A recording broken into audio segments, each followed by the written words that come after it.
You are listening to the Project Management Podcast. We bring project management topics to beginners and experts. Find us on the web at pmpodcast.blogspot.com or send your emails to pmpodcast@gmail.com. Hello and welcome to show number 34. I am Cornelius Fichtner. This is the Project Management Podcast for the 27th of May 2006. How do you get things done? I mean, we all have project management methodologies, but as you execute the project, how do you actually get things done? How do you motivate people to do things for you? This is the topic of the interview that I'm going to have today with Kristine Munson. And in order to get things done, we better move along here with a few announcements and the helpful resources before we get to the interview itself. First of all, the book giveaway. I mentioned 2 weeks ago that we have a book giveaway written by Gerard Hill, the Complete Project Management Office Handbook. And we have 2 copies, and we're going to extend this for 1 more week. So if you haven't had a chance yet to write in, you have until Wednesday, the 31st of May 2006 to write to me. Write to pmpodcast@gmail.com, of course. The subject of your email has to be PMO, and in the email, all that you have to write is your name and the town and the country you're writing from, and you'll have a chance to enter this giveaway. Gerard also let me know that Hill Consulting, his company, will be offering various workshops that are based on his Project Prism methodology. Many of you wrote to me and said that they're pretty interested in the methodology itself. And during these workshops, he will be giving away to each registered participant a free single-user license of the methodology. You can check out the workshop at his website, hillconsultinggroup.com, and the next presentation of the workshop will be later this year in September. This episode is sponsored by ebooks.com and their wide selection of project management-related books featuring Project Portfolio Management, written by Harvey Levine and Max Weidman. Project portfolio management goes beyond the typical project management approach to offer a set of proven business practices that can help executives, program managers, and project managers bring projects into alignment with the strategies, resources, and executive oversight of the overall enterprise. Buy this book from ebooks.com straight from the PM Podcast's website. Just click on the buy button. Let's move on to some listener feedback. Chris Atwood writes to me, "Hi Cornelius, I have been listening to the Project Management Podcast for a while now, and I am slowly catching up to date. Currently, I am up to April. I just wanted to drop you a quick note to thank you for your advice on email usage. And if you remember, that was a few shows ago when I said, don't use emails. Today, I took your advice and picked up the phone to our legal department to try to move a logjam that has been sitting for a few weeks and in a few words had my issues raised to the top of the pile, something that numerous emails have failed to do. I will try to remember to do this more often and more proactively." Well, it's great to see, Chris, that my advice helped you move your things to the top of the pile. And it's good advice for everyone out there. If it's possible for you not to write an email, but get off your chair and walk over to the person or pick up the phone and do it via the phone, then it will help you if you don't use emails that often. The next feedback comes to us from an anonymous listener, and he left the following on the feedback line. Hey Cornelius, I enjoy your podcast. I like your new microphone. I think it's a little better than the other one. It's quite good. And I have all of your podcasts sitting here on my iPod, and I listen to them all. I should say that I am a fairly new project manager, been thrust into a position from another position in Houston, Texas. We're in construction, and that's it. Thanks.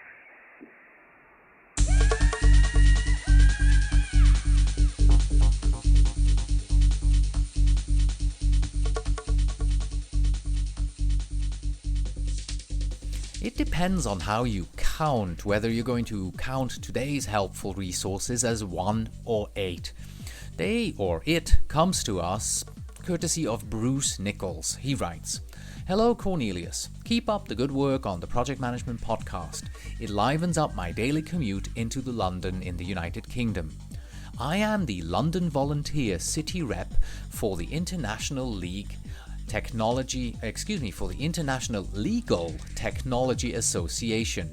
In February 2005, our magazine had the theme of project management, and the individual articles can be accessed online. And let me read you the titles of these 8 articles. The first one is Coaching the Team. Here is a game plan that works. Number 2 is how to handle project staffing while juggling everything else. Next is an online education in project management, one student's experience at Villanova. Number 4 is managing projects successfully by managing resources and reality. Defining methodologies for project management in the UK and the United States is number 5. And article number 6 is Project Portfolio Management, PPM, in law firms, a practical approach.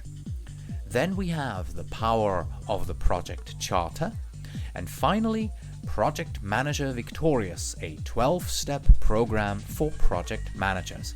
Well, I haven't had the time to look at all 8 of these, but I've been able to check out number 5, Defining Methodologies for PMs in the UK and the US. And that's actually written by Bruce Nichols himself, he who sent us this link. And he gives us a high-level project management overview, project management methodology overview. And if I remember correctly, he talks about the PMI methodology, which is really more like a framework, and the APM BOK, again, more of a framework. And he also looks at Prince 2, again, more of a framework. Number 8 is the article number 8 that I looked at is the Project Manager Victorious, a 12-step program for project managers. This one is written by Michael Churkinian, and it's a practical and interesting look at 12 steps needed to guide project managers to success. And of course, 12-step program, it's taken out of these 12-step self-help programs that have popped up all over the world. And if you've ever participated in one of these recovery programs, you will find this article somewhat humorous as well. Now, based on these 2 articles, I am assuming that the rest are of the same quality, and this makes, of course, the complete set of 8 a very good read. What you have to do is when you click on it, you have got to scroll down to February 2005, where you will find these 5 articles. And Bruce writes also that a white paper on project management topics is currently being edited, and he will send us more news as soon as this is published. Yeah, and that's the 1 or 8 helpful resources for this week. As always, if you want to read any of these, simply go to pmpodcast.blogspot.com, where you will find links to each and every one of these items. Alright, let us move on to the main topic of today's show, and that is the interview with Kristine Munson on getting it done. We all have project management methodologies, right? It starts at initiation and it ends with closing. But how do you actually get from the start to the end? In particular, how do you motivate and work together with people in, say, a matrix organization? They may have other priorities than you do. They may run their own projects and may not really have the time for you. It's just not on the top of their list. What is the approach and let's say, the underlying framework, or almost even what is the philosophy that is needed in order to get your peers to support your project. Yeah, that's the topic of the interview with Kristine. As you will hear, Kristine has given this as a seminar at the University of California, Irvine, and she has made the PDF document of that presentation available to us. Now, if you are using iTunes, iPodder, or any other pod-catching software that automatically downloads all the episodes of the Project Management Podcast, then you will not need to do anything because it will automatically download to your computer. If you are downloading these shows manually, then please write to Kristine at Kristine with a K, Kristine.Munson at sscims.com and ask her to send you a copy. Again, if you are subscribed to this podcast, no need. Check out in your podcatching software, iTunes or whatever you use. It will already be there. It's a PDF document. Double-click on it to view it. The Project Management Podcast feature interview. Today with Kristine Hayes Munson, PMP.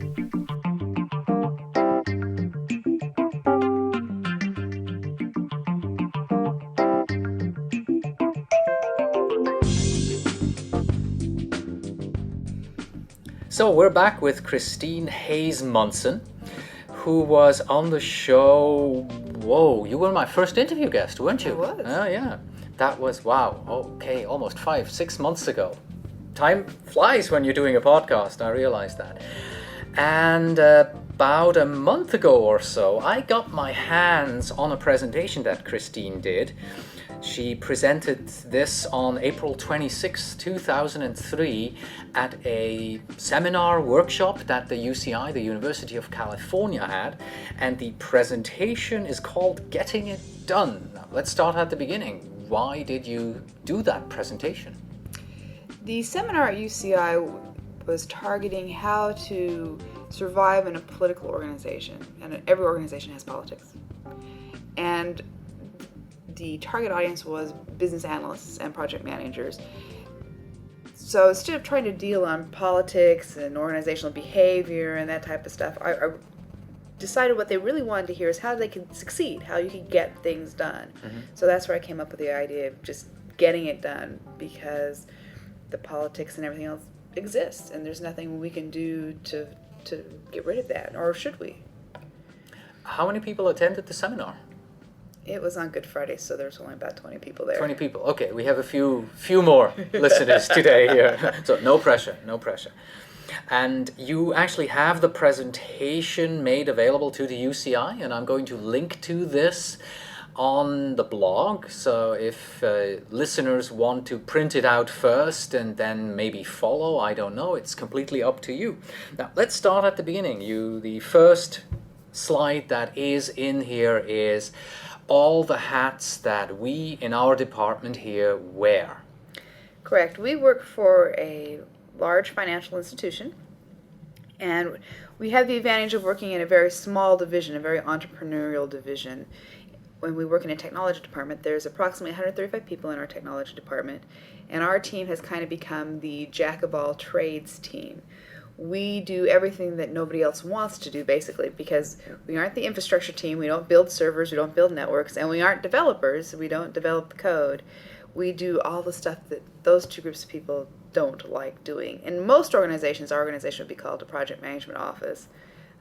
For some political reasons, talking about politics. Yes. We are not. We are called the quality assurance team. So some of the stuff we do is a little bit related to quality assurance, but not really very much. The HATS is actually a tool that my boss uses frequently when he explains to hire mucky mucks who come out from our corporate office what our team does, because it's a very quick visual representation of a team that does so many different things. For example, our team is responsible for project management methodology development, software configuration management, information security. We manage the outsourcing relationship with the outsourcing firm that we use, and a variety of different things that are related to that. And Right. the hats, if you look at the presentation, you see how complex the hats are. And that's, of course, a mix of both project management activities and line activities. Correct. Just Correct. general. Some of it is operational, Yeah, very operational repetitive activities. tasks Yes. that happen all the time, and some of it is very much project-based. And then our next issue is that, like you said, we have become the jack of all trades, but we don't have the resources available to us to both execute our operational tasks and also manage all of our projects at the same time.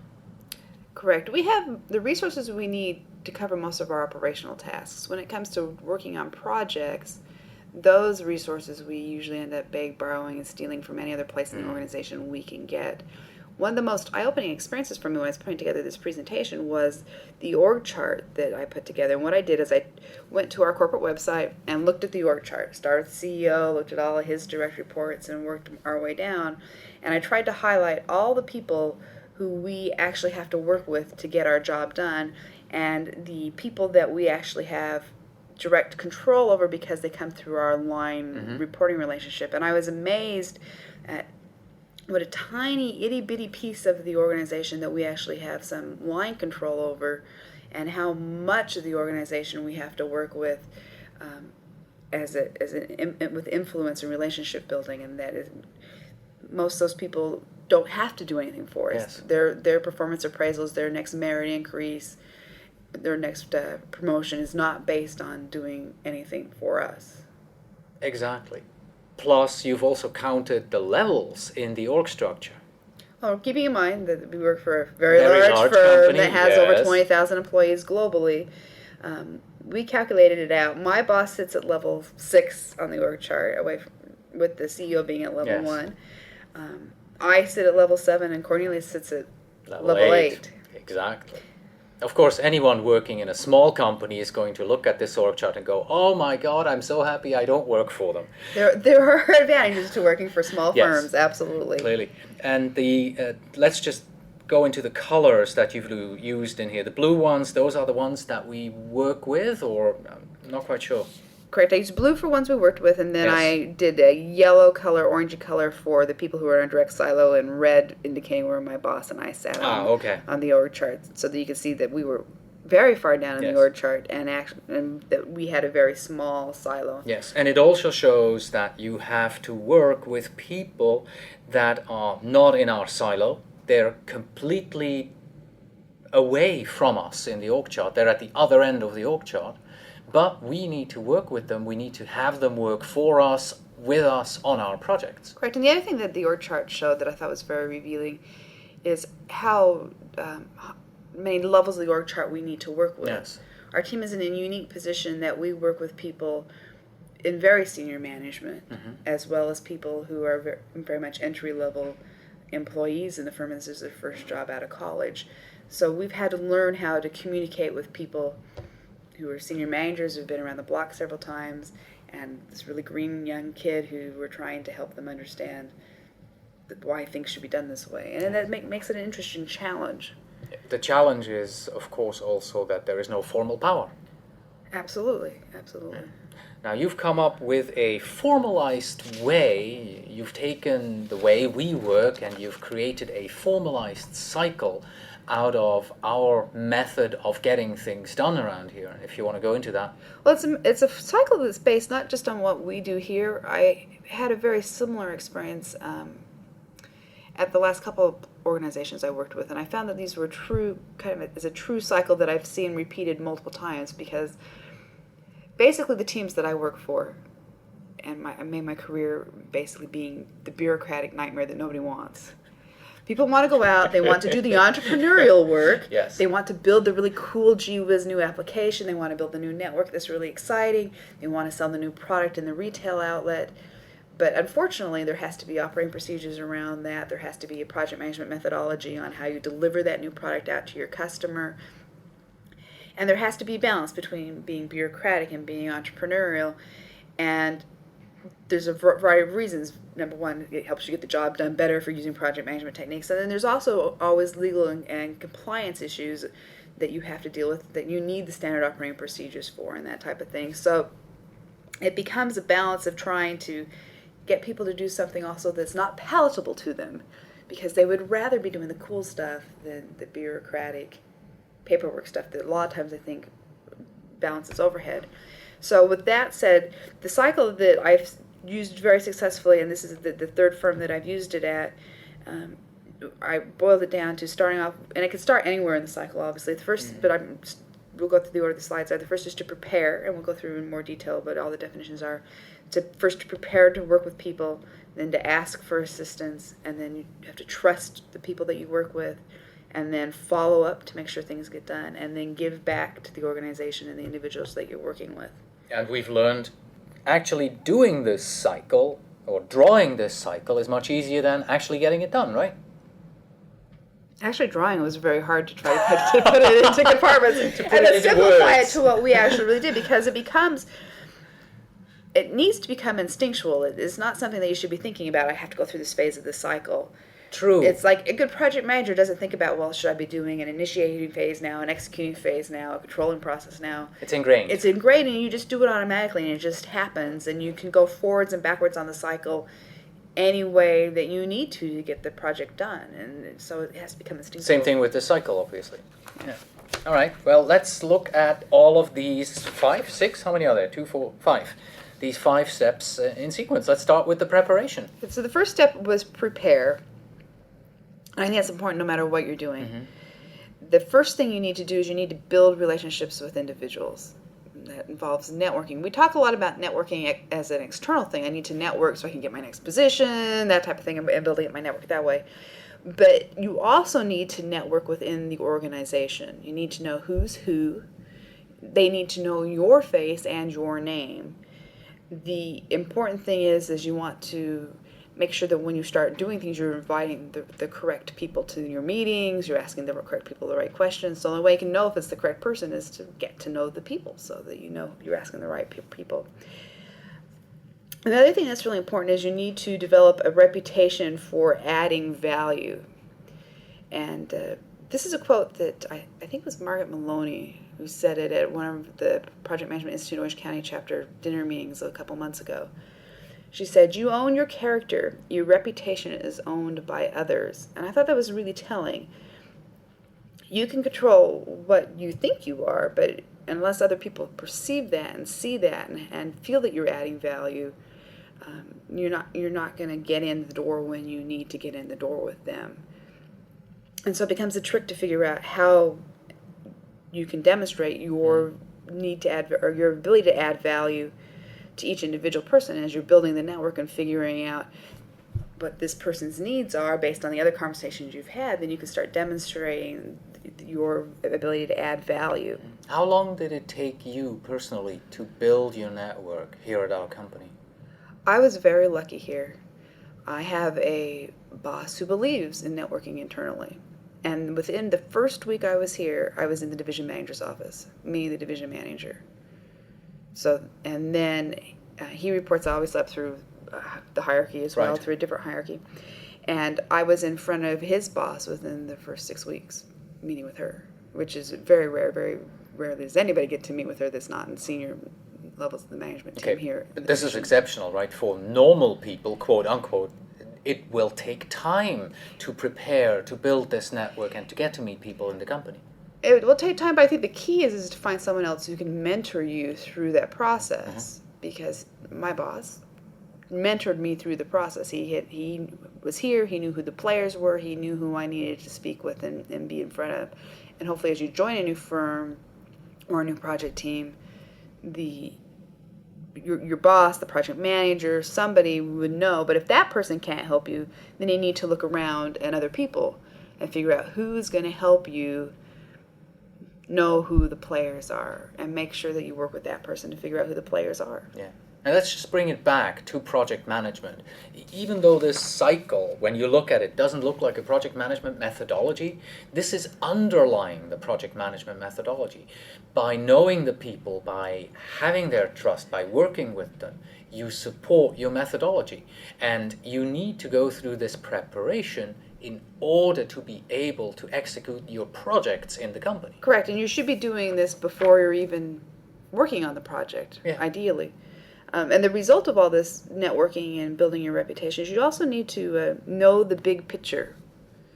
And we're going to talk about knowing the big picture a lot, because it's a point that I make repeatedly for a reason, because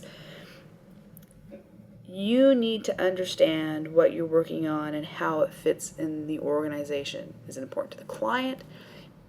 Is it important for audit compliance reasons?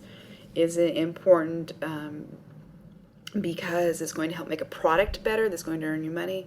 Or is it just truly bureaucratic, nice to have stuff that's not really that important at this point in time in the organization? And kind of an example I'd like to use as we walk through this is one of the things our team was tasked with doing about a year and a half ago, maybe 2 years ago, was rolling out a project management methodology. So we set up a project to implement the methodology. Again, because we work for a very large firm, there was a methodology in place. But because we work for a small entrepreneurial division within the firm, the methodology didn't really fit us. So we had to do some tweaking, and we came up with our own customized methodology.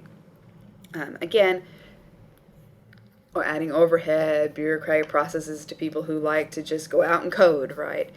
But we had to understand, before we could even start the project, who the players were. Who was going to be the person who's going to give us that aha bit of nugget, who's going to make our methodology successful in the environment. Where does this fit? In this particular case, it was a regulatory compliance issue, so senior management knew it had to be done. And then we had to build our reputation by others so that they understood that when we started talking with them about this project and asking them to start doing things for us and with us, that we weren't just trying to do busy work, that we were really trying to understand their needs and trying to add value to their process so that it would help make their whole process flow more Stakeholder smoothly. management. Absolutely. Mm-hmm. All right, so much for the prepare, step number 1 in your cycle. Next, you have ask. Sounds easy. That's actually the hardest step, I think. I actually think because you need to know what you want. And sometimes that's hard, especially on a project. Go forth and roll out this project management methodology. All right, so what do I really want you as an individual contributor to do? And what do I really need your help with? And so you have to phrase and you have to ask for it specifically. Don't ask for the whole present if you only need the ribbon, or if you only need the tape to hold the wrapping paper, or you have to ask for this specific thing, and you have to ask. This is where the networking thing comes. You got to ask the right person. Yes. So don't ask an infrastructure person about how the development methodologies work, or vice versa. I mean, that's an oversimplified example, but you have to ask the right person. And you have to ask them at the right time. Are they really, that goes back to knowing that big picture that we talked about. Are they really stressed because this is a major software release for them and they're introducing huge amounts of changes into the system, and if it fails, it could mean their whole career, and you're coming to ask them for something small? Yeah, and the other thing you need to be respectful of is where they're at in their personal spot. And that, again, comes from getting to know people, and hopefully when you're networking, you're not just networking just to know them as a professional, you're also trying to take some personal interest in them, if at all possible. So that if they're getting ready to go on vacation next week, do they really care that you're going to ask them for something for your project? It depends on where it fits in the big picture. So it's important. You have to ask for the right thing, you have to ask the right person at the right time. And when you're asking, you have to be respectful of their time, so be succinct in your question, their communication style. My favorite example that I have seen here while working at this firm is 3 people, all in management positions, all who I respect very, very greatly. They have very different working styles. The first individual, Manager A, you set up an appointment with him to talk about the same type of project all the way through, because same development project management life cycle. We'd go talk to him. You might get 5 minutes of time with him, but he would ask very succinct questions, and you would get every point that you needed for him about the status of the project and what you needed for him to do on the project. Manager B, you would go to him, and it would take 2 hours. He'd have to tell you stories about his personal life. All the same questions, right? For the exact same questions, and for the exact same status type of update. He'd tell you about his personal life, he'd ask you about your personal life, and eventually you'd meander around through the conversation, and at the end of the meeting, you would have gotten through the same stuff. And then there's Manager C, who the same type of conversation takes about 45 minutes to an hour. So you have to be respectful and understand that everybody's going to communicate differently. You also have to avoid fire drills, and that's really important on any project. Just because you as a project manager didn't plan well or someone dropped the ball on your team doesn't mean you can run out and get somebody to do something really fast for you. The old-fashioned quote that everybody always quotes, lack of preparation on your part does not constitute an emergency on my part. You have to plan ahead, ask for things in realistic deadlines. Now, there are cases, obviously, that it's appropriate to fire a drill. Because when I saw this, there in a project, you always get to the point where things just blow up, and you need help, and you need to go to someone and say, it blew up, I need your help. Absolutely. But if you ask because it blew up and is truly an emergency, and you avoided all the unnecessary fire drills, people will respond and realize, oh, this person has a reputation for adding value, this person respects my style, this person doesn't come to me unnecessarily, they really must have a problem. Therefore, yes, I'm going to help them. Big difference between emergency and bad planning. Absolutely. Or lack of planning. Right. Absolutely. Okay. And of course, the other thing is understand your project's real priority. Your project might have exploded and you think you need to fire drill, but where does it fit in the big picture? So, let's see. So far we've had prepare and ask, and the next one in your cycle is trust. Trust. Trust is almost as hard to do as asking, because once you ask, you now have to trust that the right people, because you identified the right people, remember, because you networked, want to do the right thing at the right time. So the right people want to do the right thing at the right time. So it's your responsibility to find the right people. You have to trust that they want to do the right thing, and then you have to help guide the right time, making sure that you, again, know what the big picture is so you can help pick the right time. And then you have to, the hard thing is sometimes those people might not agree with what you think the course of the project should be.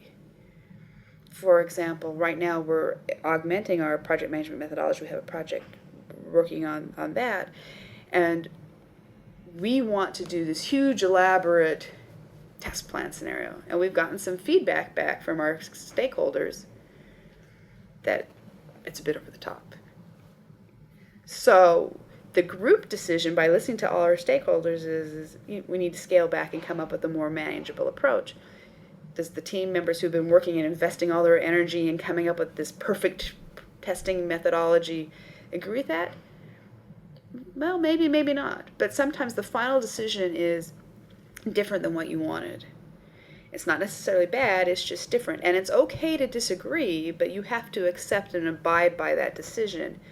And you also have to remember that when people are making those decisions, they have different knowledge about what's going on in the organization than what you do.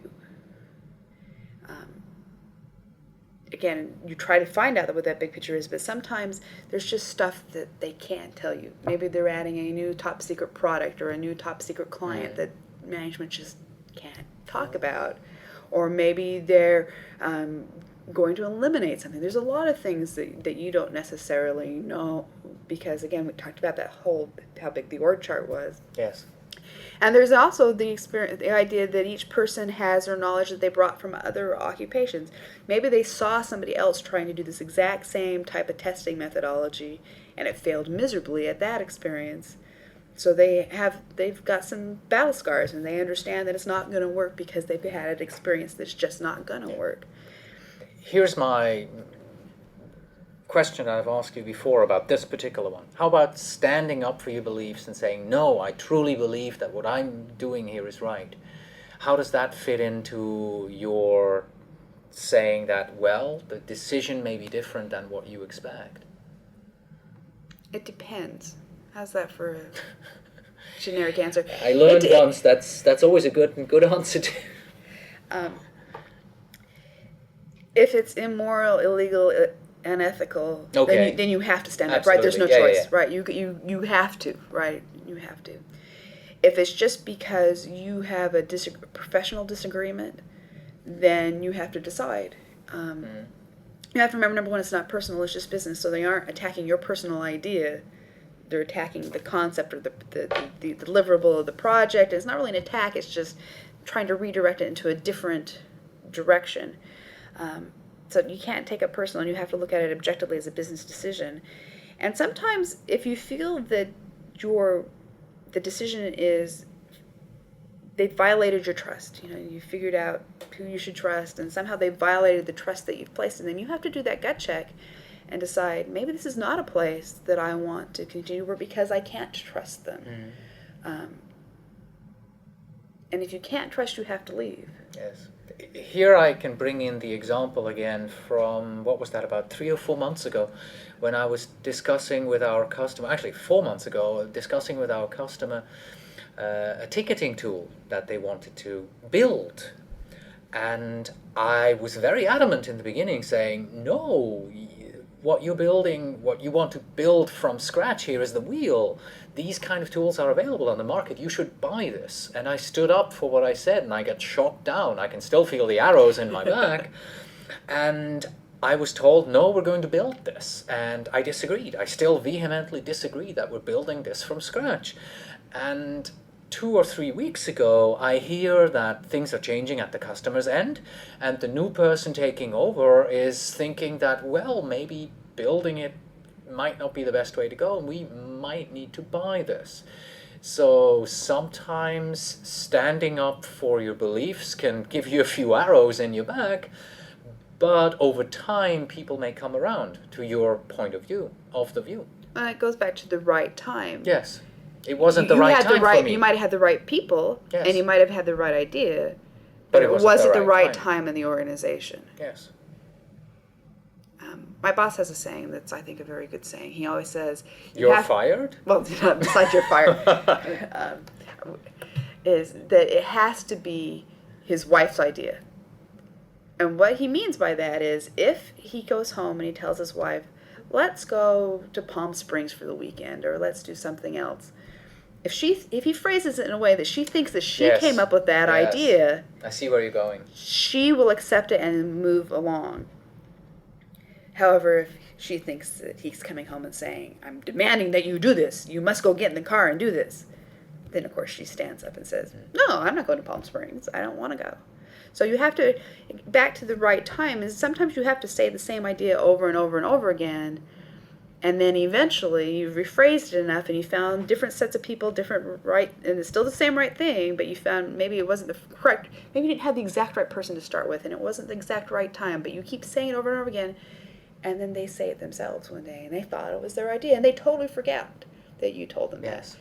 There was a FedEx commercial, I think, many years ago that did the same type of thing, where a woman was sitting in the room talking about use FedEx, and somebody else raised their hand and said, use FedEx, and they're like, oh, that's the best idea we've ever heard. So I don't think I've ever seen that one. Coming back to my example that I had, even though I felt I had been shot down, I didn't feel that this was a personal attack. I felt that this was just a business decision on their end. The wrong business decision from my point of view, but had nothing to do with my personal relationship with them. And this is actually your next point on the slide. It's not personal, it's just business. correct, it's just business. And if you think it is personal, or if they've asked you to do something immoral, ethical, illegal, you have to make those decisions. And if you really can't trust them because it's become a personal issue, sometimes it is time to leave. All right. So, let's review. We've had prepare, ask, trust, and then follow up. And what is the one thing you definitely should not do when you follow up? Micromanage. The slide has a big no symbol with the word micromanagement underneath it. And I say that very Not only because sometimes I have the micromanagement tendency. It's very easy to want to micromanage. And I have the tendency as well. I think most project Yes. managers do. And We want to keep it under control and make sure that things that's go right. our way. And you got to let people have. Oh, yes. People, you have to again trust the right people are trying to do the right thing, and sometimes the right people make mistakes, and you have to let them make their mistakes. So it's not necessarily easy to avoid. You have to let go. So how do you define then follow-up? Follow-up is, we've talked about this several times now. First, you have to understand your project's real priority, because that sets the tone of what your follow-up is. How urgent really is this? How really important is this to the business? Do you have a hard deadline because there's a compliance deadline that they must hit? Is it a deadline that must be hit because a new product, you want to have the first market advantage? What is it that you need to hit? What is the priority? And then you need to look around and follow up and remove obstacles for people. So as you were talking to people and asking them specifically to do things and they committed to doing it, if they kind of hemmed and hawed and said, well, I have this other little problem or this other little issue I need to work on, or I don't really quite have the right application on my desktop to build what you want me to build, then you have to work and remove those kind of obstacles and as many obstacles as you can.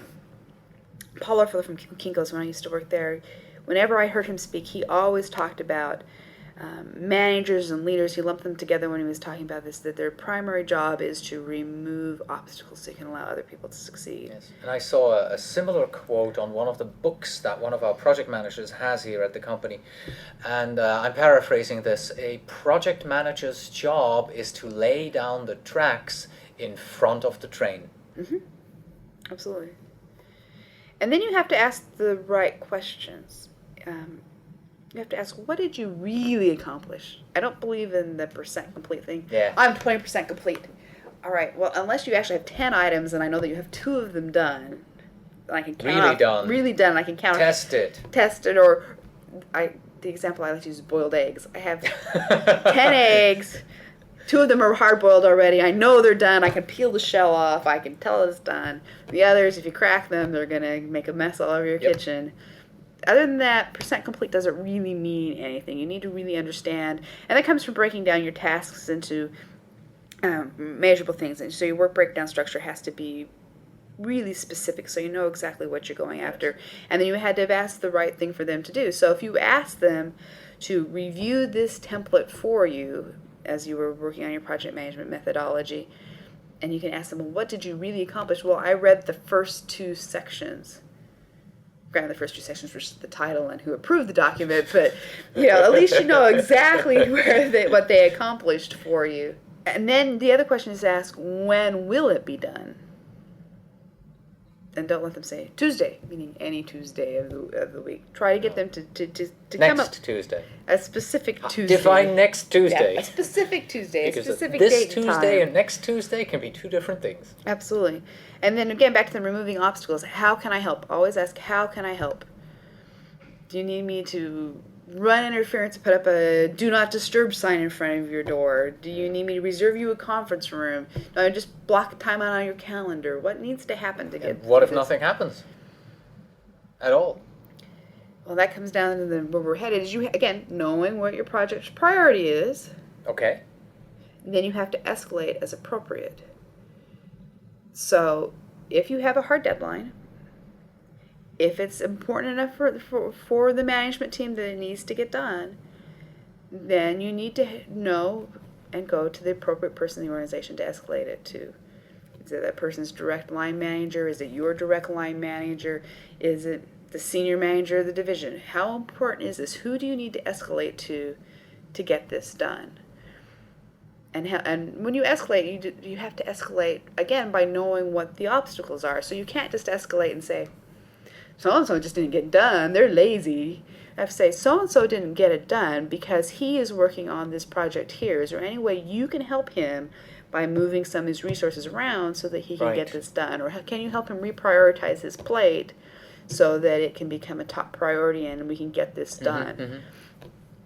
But you can't just bring the problem. You have to go with the solution when you're trying to escalate it.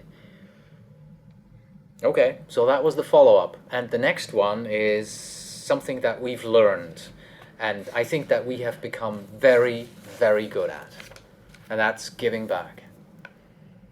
Giving back is really important, and it goes back to relationship building. When you're working on your project, you're being demanding and you're asking for things that people don't necessarily have time to do, that they're working in and trying to balance off with all their other assignments and tasks that are given to them by other people. And so you need to realize that, and when they ask you to do things, you need to help them. And sometimes when you just see them floundering, you need to volunteer to help. We have a saying on our team that we start off as kind of a joke that actually has become kind of a motto of our team.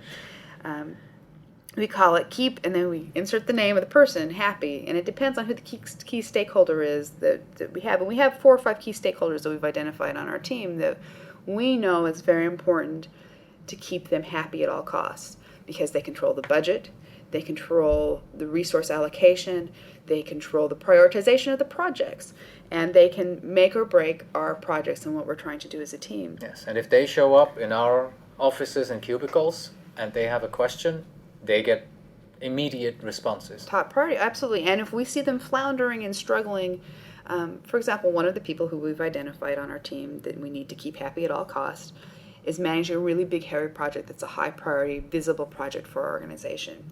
And she's been very much struggling. And in order to keep her happy so that she can get her job, then we have another gentleman on our team who has some skills that she needs. He has some technology skills that he can talk between both the development world and the infrastructure world and help identify some of the problems. And because he's not involved in the project and he's not doing it as a finger pointing way, he can just say, well, this server doesn't seem to be talking correctly to this other server. And she's found that very valuable. And now when we go to her and ask her for help on our projects, she's much more willing to put away this really high profile project for a few minutes and talk to us about our project needs, where if we had totally ignored her, let her flounder, and she continued to struggle with her own project, when we came to her for, can you help us with this 5 minutes worth of work for our project, she would have blown us off. Exactly. So keep her happy and give back, a very important step in the process here. And the other thing that I wrote on the slide that I believe this very strongly, is you have to honor the commitments that you make with others.